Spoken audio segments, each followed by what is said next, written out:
Assalamualaikum warahmatullahi wabarakatuh. Kami dari kelompok 5 yang beranggotakan saya Zaki Wahyudi, Linda Nofridasari, Silvi Aulia Putri, serta Widya Permatasari akan mempresentasikan topik dari kelompok kami, yaitu tentang seleksi tenaga kerja.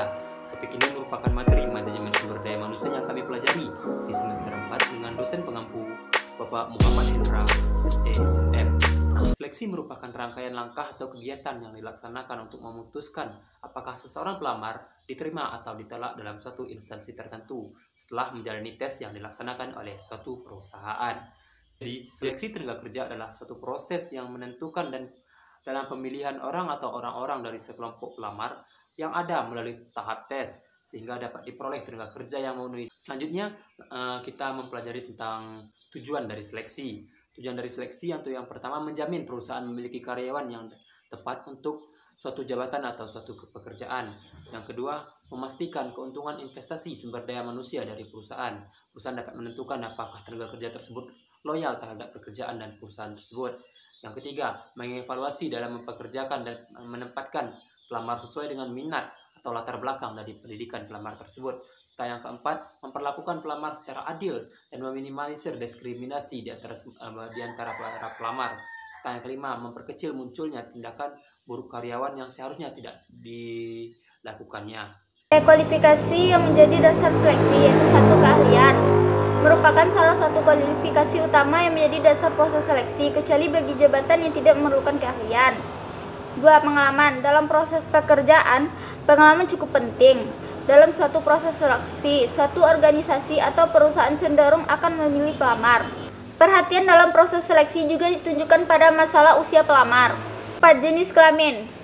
Jenis kelamin memang suka pula, terlebih-lebih untuk jabatan tertentu. Jabatan-jabatan memang dikhususkan untuk pria, ada juga dikhususkan untuk wanita. Tetapi banyak juga yang terbuka untuk kedua jenis kelamin tersebut.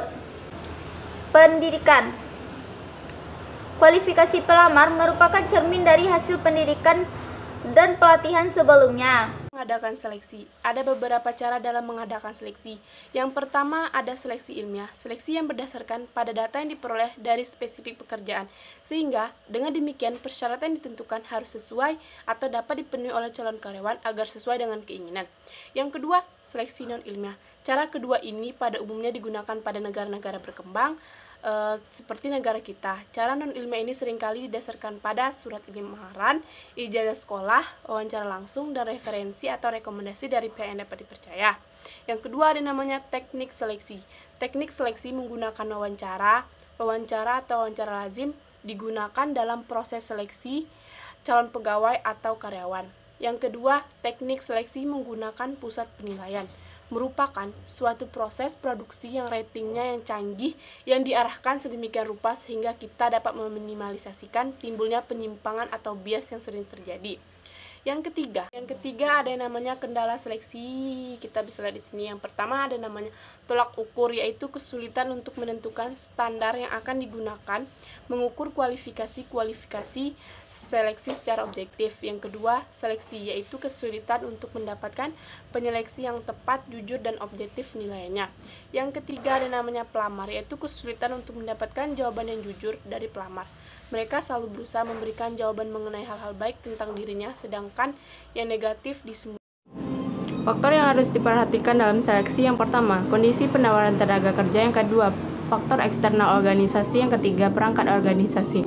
Ada juga beberapa faktor dari seleksi. Yang pertama, orientasi; yang kedua, diklat; yang ketiga, pengembangan; dan yang keempat, kompensasi dan lain sebagainya.